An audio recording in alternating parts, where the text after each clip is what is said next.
지난번에는 우리가 질투하다라는 제목으로 말씀을 나누었었는데요. 질투는 내가 소중히 여기는 것을 누군가로부터 빼앗길까 봐 두려워하는 감정이라고 했어요.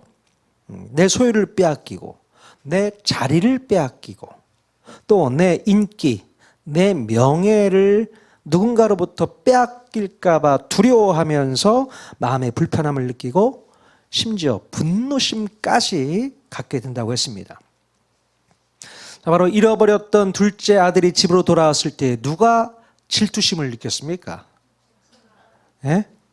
그렇죠. 집에 머물러 있었던 큰 아들이 큰 질투심을 느끼면서 분하게 생각을 했죠. 또 하나 분하게 여겼던 게 있다면 누굴까요? 살찐 송아지.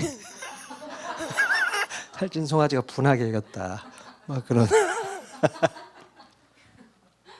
자, 그리고 성경에 보면 질투의 화신이라고 할 수 있는 대표적인 인물이 또 누가 있습니까? 그렇죠. 바로 이스라엘의 초대 왕 사울이 다윗을 평생 동안 질투하게 됩니다. 자, 골리앗을 때려 눕혔던 다윗이 많은 백성들로부터 칭찬을 받고 인기가 높아지자 자신의 인기와 명예를 빼앗겼다고 생각한 사울 왕이 다윗을 질투합니다. 그 모습을 그림 한 장으로 담아봤습니다. 보여주세요. 예. 사울 왕이요. 그 뒤에 잘생긴 인물이 다윗. 그 옆에 있는 걸그룹들. 예. 사울은 천천히요. 다윗은 만만이라고 노래를 불렀던 걸그룹이 바로 옆에 있고요. 그 모습을 보면서 질투심을 느끼는 사울을 볼 수가 있습니다. 그러니까 사울은 마음 가운데 두려움이 생긴 거예요. 저 녀석한테 내가 다 뺏기겠다. 이런 마음, 이 사진 한 장에 다 담을 수 있습니다. 자, 이렇게 질투의 감정을 다스리지 못하면 그것에 평생 매이게 됩니다. 예. 그러니까 사울이 다윗을 어떻게 해서든 제거하기 위해서 평생을 시간을 쓰지 않습니까? 너무나도 안타까운 시간들이죠.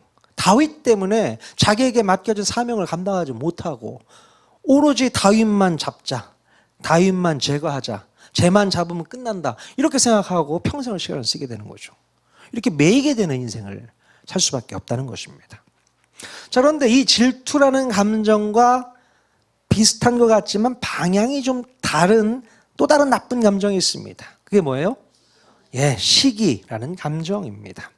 자, 시기는 상대방과의 비교를 통해서 나는 없고 상대방이 있는 것에 대해서 불편해하는 마음이다. 다시 한번요. 나는 안 가지고 있는데 상대방은 가지고 있어. 그래서 막 불편함이 생기는 마음. 자, 그 마음을 또 사진 한 장으로 담아봤습니다. 보여주세요. 자, 개 2마리가 있는데요.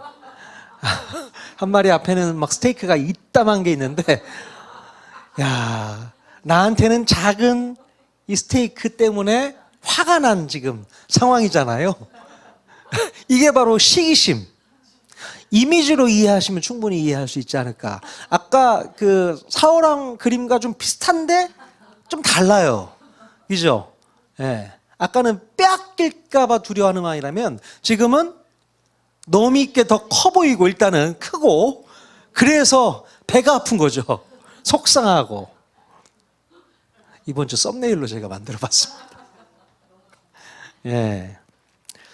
자, 왜 저 사람만 가지고 있지? 왜 저 사람만 인정받고 있지? 왜 저 사람만 잘 나가고 있지? 자, 시기하는 마음은 이렇게 자신과 상대방을 비교하면서 시작이 됩니다. 예. 자, 성경에는 이 시기에 대해서 무척 부정적으로 묘사하고 있어요. 어떻게 성경에 말씀하고 있는가? 잠언 14장 30절 말씀 같이 한번 읽어보겠습니다. 시작. 평온한 마음은 육신의 생명이나 시기는 뼈를 썩게 하느니라. 자, 시기는 뭘 한다고요? 뼈를 썩게 만든다는 거죠. 뼈에 염증이 있어도 아픈데 뼈가 썩으면 어떻게 돼요? 고통이죠. 근데 이 시기라는 감정이 내 뼈를 상하게 할 정도로 고통을 준다. 그 얘기를 하고 있습니다. 그러니까 남을 시기하는 마음, 이렇게 자신의 육신까지도 갉아먹게 된다. 그 얘기죠. 또한 공동체 안에서도 활성화되어 있는 시기의 마음은 혼란을 또 초래하게 됩니다. 자, 야고보서 3장 16절에도 이런 말씀이 있습니다. 같이 읽겠습니다. 시작. 시기와 다툼이 있는 곳에는 혼란과 모든 악한 일이 있음이라. 자, 혼란이 찾아오고요. 모든 악한 일이 거기에 다 담겨 있다는 거죠. 그러니까 시기하는 것이 공동체에도 너무나도 안 좋은 영향을 미치고 있다는 말씀이 성경에 기록되어 있습니다. 자, 오늘 본문에서 보면 시기가 아주 가득한 마음을 발견할 수 있게 됩니다. 자, 모세와 이스라엘 백성들이 출애굽을 하고 나서 가나안 땅에 들어가기 전에 광야에서 생활을 할 때에 모세와 가장 친한 형제 두 사람이 모세를 시기하게 됩니다. 바로 모세의 누나, 누구예요? 미리암. 그리고 형 아론이 모세를 비방하게 됩니다. 자, 미리암과 아론이 동생 모세를 비방했던 이유는 바로 이스라엘 백성들 가운데 구스 여자를 취하였기 때문이라고 비방을 했어요. 자, 그 당시 구스라는 나라는 에티오피아라고 알려져 있는데요. 아마도 출애굽 당시에 함께 이집트에서 탈출했던 잡족들이 많이 있었잖아요. 그 잡족들 가운데 구스족 사람들이 포함되어 있었던 것 같습니다. 자, 그런데 어느 날 무슨 이유인지 모르겠지만 모세가 한 구스 여인을 아내로 취하게 됩니다. 학자들의 의견에 따르면 십보라가 이미 죽었기 때문이다라고 이야기를 하는 사람들도 있어요. 아무튼 구스 여인을 아내로 취하게 되죠. 바로 이 일을 빌미로 미리암과 아론이 모세를 비방을 하게 됩니다. 자, 그런데 모세가 정말로 율법을 어겼는지를 살펴보면 그렇지는 않습니다. 하나님께서 이스라엘 백성들에게 가나안 족속과의 혼인을 엄격하게 금지하셨지 다른 이방인들과의 혼인에 대해서는 큰 문제를 삼지는 않으셨어요. 그러니까 물론 다른 이방신을 섬기고 있는 이방인들이라면 문제가 되겠지만 구스 여인처럼 지금 이미 이스라엘 족속으로 융화된 이방인들은 문제될 게 별로 없었던 것이죠. 자, 그런데 미리암과 아론은 혈통이 순수하지 않은 구스 여인을 취하였던 이유가 바로 모세의 지도력을 흔들기 위한 명분으로 세워져 있었던 것 같습니다. 당시 이스라엘 백성들은 혈통의 순수성을 아주 중요하게 여겼기 때문에 지도자가 이방 여인을 아내로 맞이한 것은 비판하기 딱 좋은 소재였던 것입니다.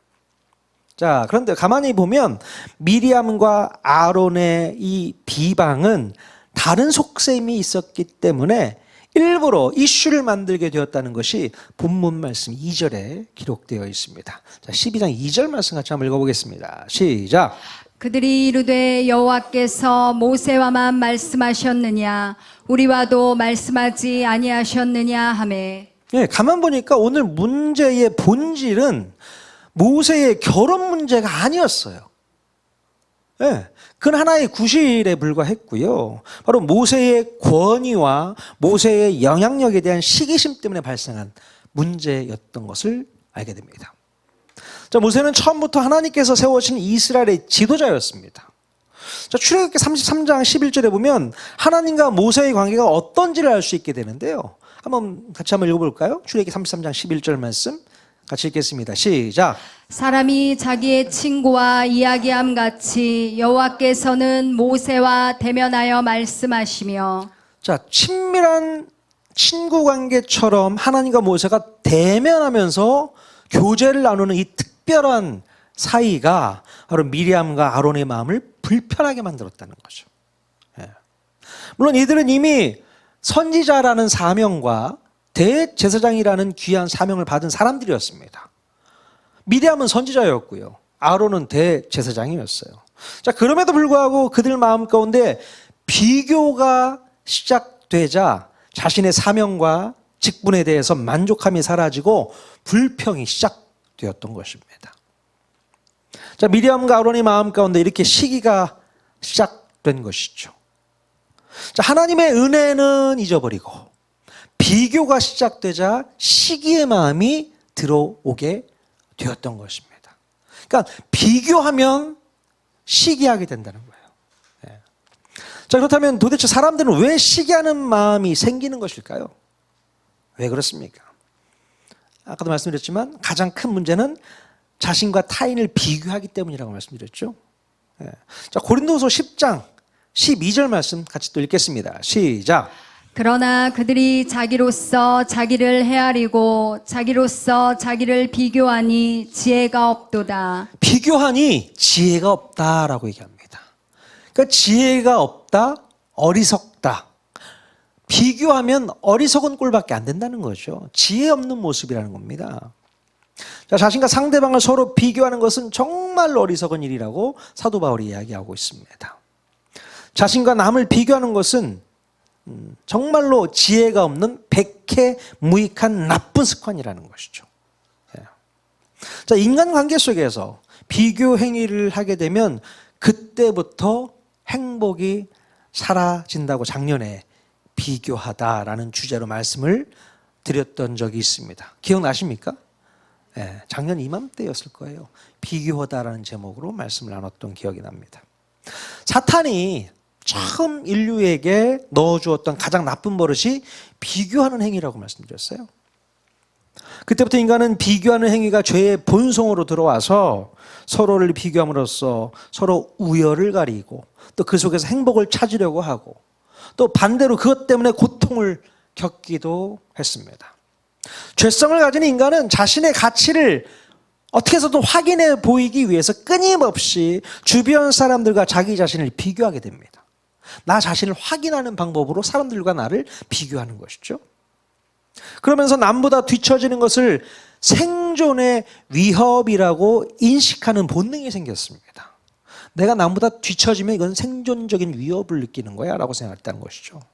즉 객관적으로 내가 잘 살고 있다고 하더라도 나보다 더 잘 나가는 사람이 내 눈앞에 있으면 인간의 마음은 그것을 손실이라고 받아들이게 된다는 겁니다. 나보다 잘 나가는 사람이 내 앞에 있다? 나는 손실을 겪고 있다라고 생각을 한다는 것입니다.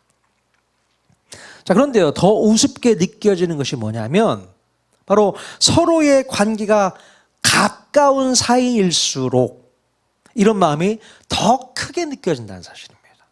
예. 반대로 나와 관계가 멀면 멀수록 이런 시기의 마음이 잘 안 생겨요. 관계가 멀면 시기의 마음이 안 생기는데 관계가 가까우면 가까울수록 시기의 마음이 더 커진다는 것이죠. 예를 한번 들어볼까요? 세계에서 가장 이름난 부자들이 많이 있지 않습니까? 빌 게이츠, 예, 일론 머스크, 뭐 이런 사람들 있잖아. 이런 사람들을 가지고 있는 그 많은 재산들 때문에 여러분 시기해 본 적 있습니까? 빌 게이츠 가진 재산 너무, 물론 부럽다 정도는 할 수 있겠지만 막 시기할 정도로 이런 마음을 품지는 않습니다. 예? 하지만 나와 비슷하다고 생각했던 친구나 동료나 형제들에게는 강한 시기심을 느낄 수 있습니다. 나랑 시작점이 비슷하고 뭐 능력도 좀 비슷한 것 같은데 왜 저 친구만 잘 나가고 있지? 라는 생각이 들 때에 시기심이 폭발하게 되는 것이죠. 나랑 비슷한 조건을 가지고 있는 옆 사람이 성공을 하게 되면 내가 성공하지 못한 이유가 무능력 때문인 것 같아서 큰 상처를 마음에 입게 됩니다. 마상을 입게 돼요.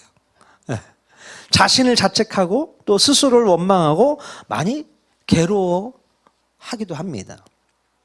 자, 그런데요, 자존심이 강한 사람들은요, 또 자신이 무능력하다고 여기는 대신에 오히려 상대방의 성공이 정당한 노력의 대가가 아니라 불공정한 이득이라고 여기면서 그 시기심이 적대심으로 변하게 되는 것을 볼 수 있어요. 이해가 되세요?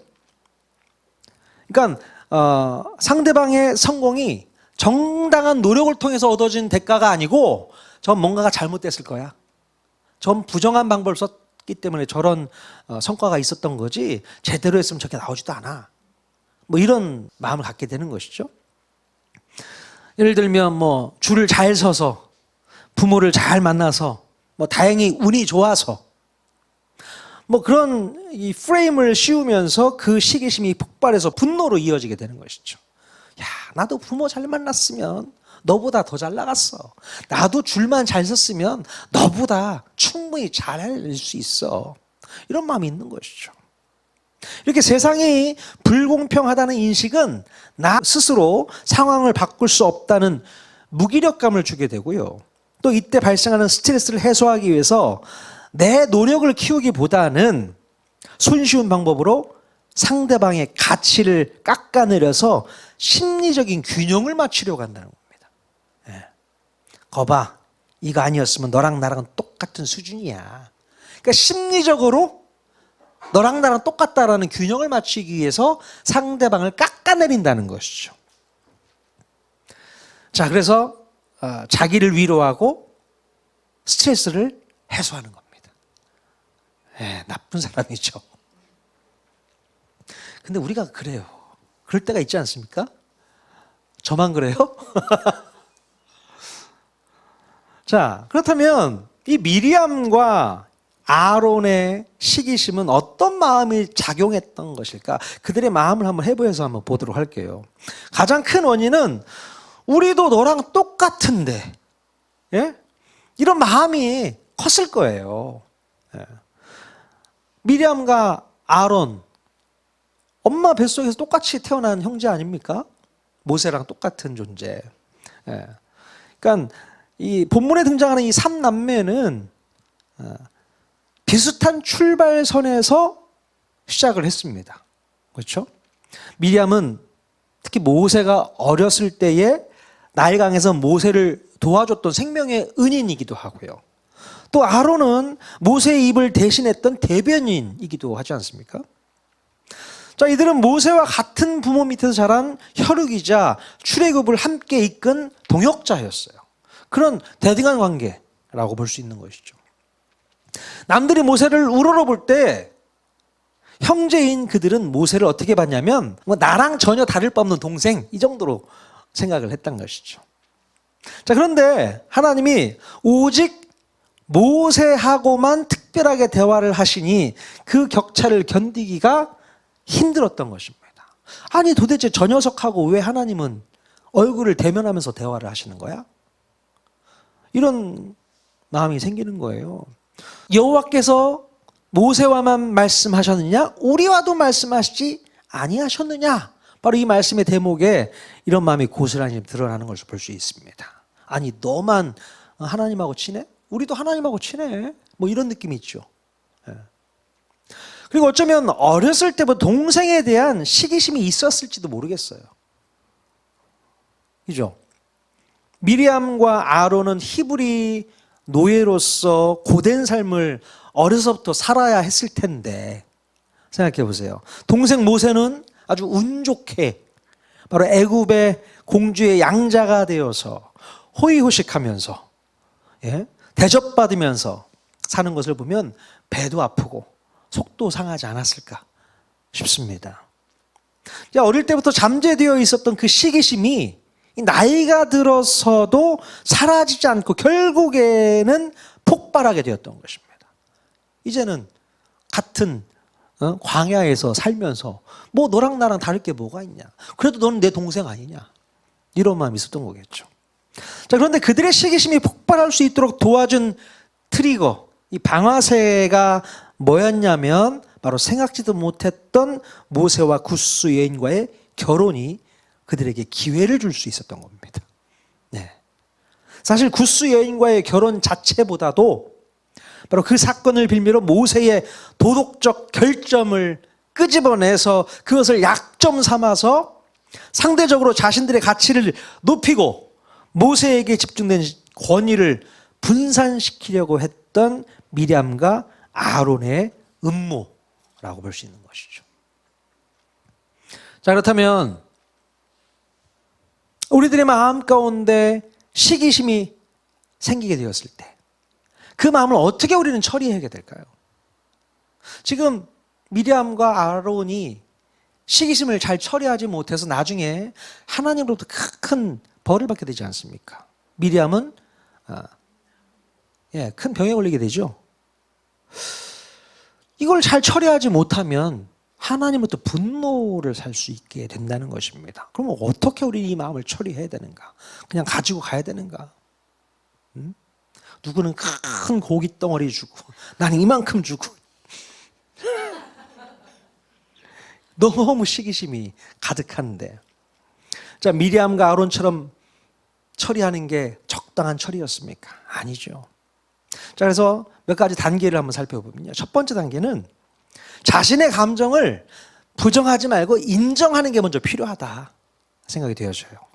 자, 시기심이 무서운 이유가 뭐냐면 바로 이 시기심은 자괴감을 동반하게 됩니다. 예, 자괴감. 좀 어려운 말인가요? 내가 이렇게 속이 좁은 사람이었나?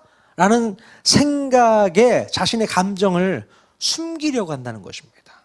그러니까 내가 이것 때문에 속이 상할 정도로 속 좁은 놈이었어? 이런 생각이 드는 거예요. 자괴감이 드는 거죠. 야, 내 고기 덩어리 이거 가지고 내가 그냥 속 좁게 그냥 그런 사람이었나 내가? 자괴감이 드는 거예요. 그래서 자기 자신을 감정을 숨기려고 한다는 것이죠. 자, 그래서 자꾸 숨기려고만 한다면요, 그 마음 안에서 이게 곪아요. 곪게 되고 결국 이것이 비난과 험담으로 터져나오게 된다는 거예요. 차라리 솔직하게 자신의 감정을 인정하고 내가 지금 시기하고 있음을 인지하는 게 필요합니다. 아, 내가 지금 상대방과 비교하면서 시기의 마음이 들어왔네? 스스로를 인정하는 게 필요해요. 누구라도 시기할 수 있습니다. 죄의 본성을 가진 인간은 시기할 수 있죠. 근데 그 시기의 감정을 감추려고만 하지 마시고 그냥 인정하십시오. 하나님, 제가 시기심이 생긴 것 같습니다. 먼저 인정하는 게 필요하다. 그리고 두 번째 단계는 뭐냐? 나의 결핍을 채우는 데에 에너지를 쓰는 게 좋습니다. 아, 내가 뭐가 결핍되어 있구나. 내가 뭔가 문제가 있구나. 나의 부족한 부분이 무엇이구나. 이런 것들을 채우는 데 에너지를 써야 되는 것이죠.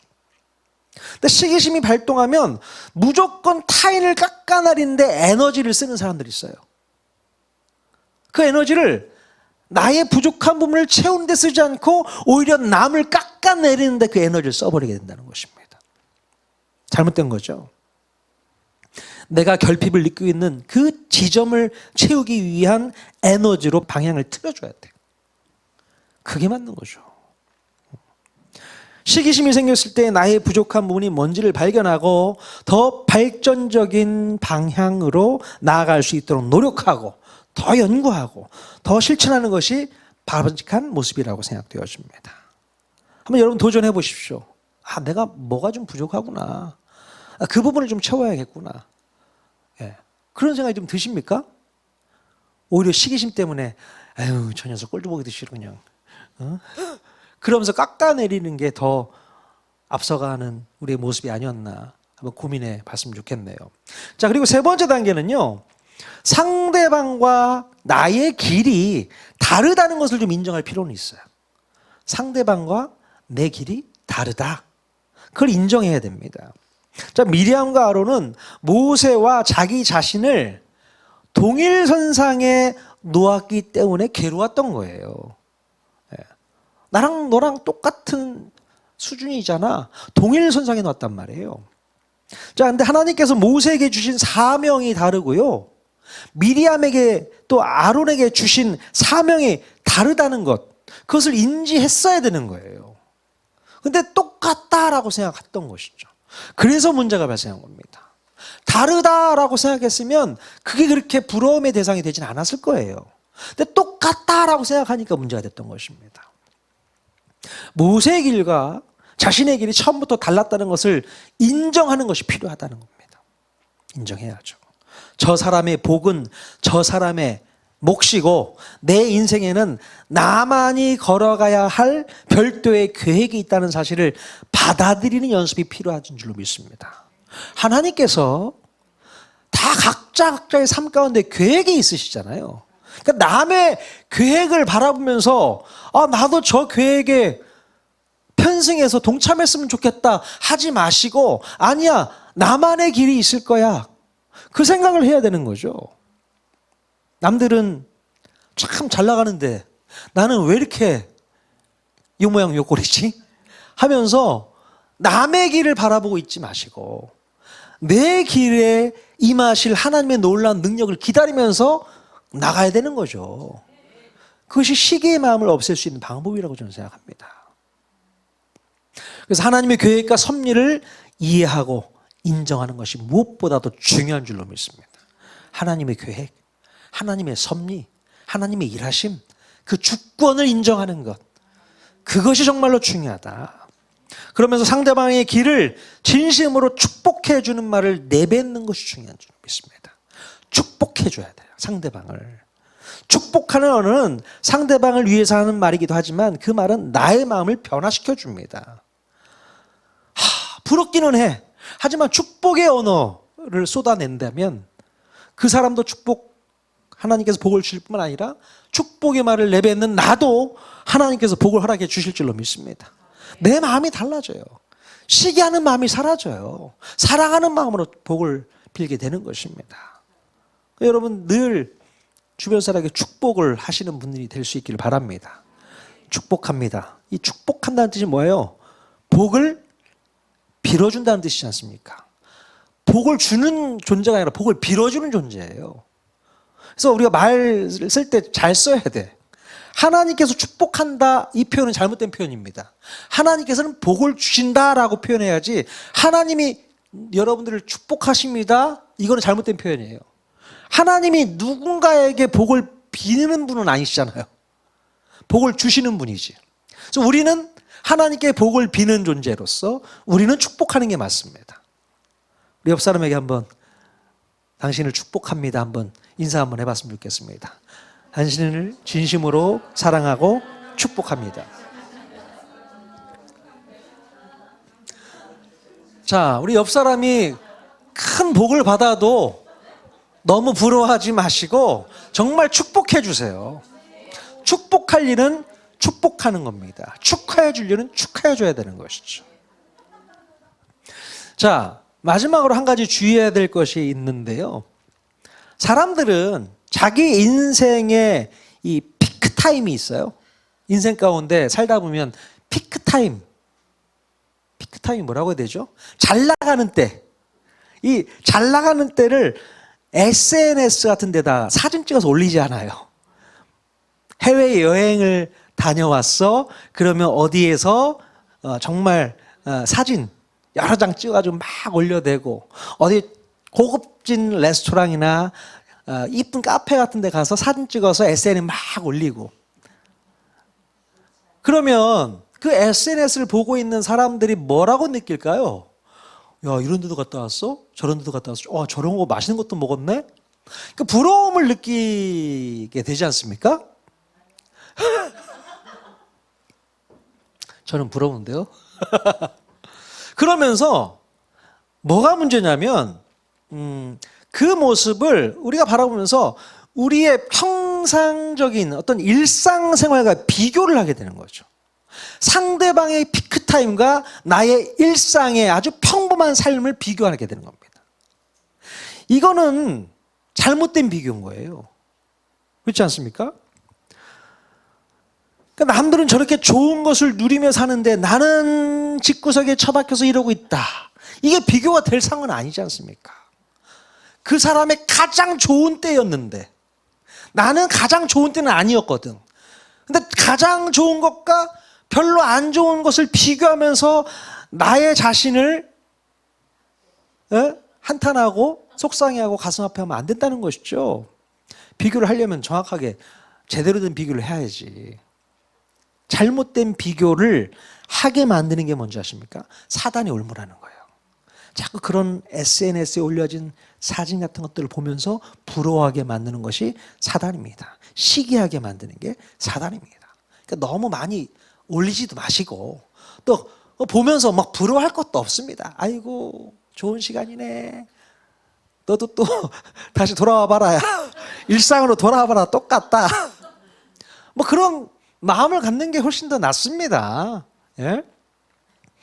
남들에게 찾아온 이 하이라이트 장면과 나의 평상 장면을 절대로 비교하지 않기를 바랍니다. 예? 공평하지 않아요. 예? 상대방의 좋은 날, 뭐 그렇게 자주 오지 않습니다. 그리고 나의 나쁜 날, 그렇게 계속되지 않습니다. 그러니 상대방의 인생과 내 인생을 잘못 저울질해서 시기하며 살아가는 일은 있어서는 안 되겠다. 그것이 바로 사단이 던져주는 올무라는 사실을 꼭 기억하시길 바랍니다. 함부로 그런 거 보지 마십시오. 함부로 부러워할 필요도 없습니다. 예, 아이고 뭐 올릴 게 없어서 이런 걸 올리나 이렇게 생각하십시오. 예, 참 그래 애썼다 이런 거라도 한번 올려야지. 얼마나 힘들었으면 참 좋은 시간 가졌겠네 이렇게 생각하면 얼마나 좋아요. 예, 넓은 마음. 나도 잘 나갈 때는 또 이렇게 할 수 있어. 뭘 할 수 있는 거 아니겠습니까? 저도 뭐 나중에 어디 뭐 유럽 여행 이런 거 가볼 수 있지 않겠습니까? 아멘 하셨어. 믿음대로 될지어다. 가고 싶다. 정말 그래요. 그러니까 우리는 상대방을 축복하고 잘 나가는 사람 앞에서 배 아파하지 않고, 예, 사촌이 땅을 사도 배가 안 아프고 배가 불러야지 같이. 배가 불러줘야 되는 거예요. 아 그래 축하해 잘했어 얼마나 애썼어 고생했어 격려해주고 그런 모습이 하나님의 자녀된 우리들의 모습이어야 될 줄로 믿습니다. 우리 옆 사람에게 다시 한번 권면했으면 좋겠습니다. 당신을 진심으로 축복하고 사랑합니다. 한 번 더 할게요.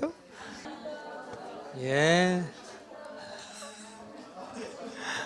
예, 정말 여러분들 진심으로 사랑하고 축복합니다. 한 가족이라고 생각한다면요, 누가 잘 나가면 그것이 자랑이 되는 거지 시기의 대상이 되진 않습니다. 그렇지 않습니까?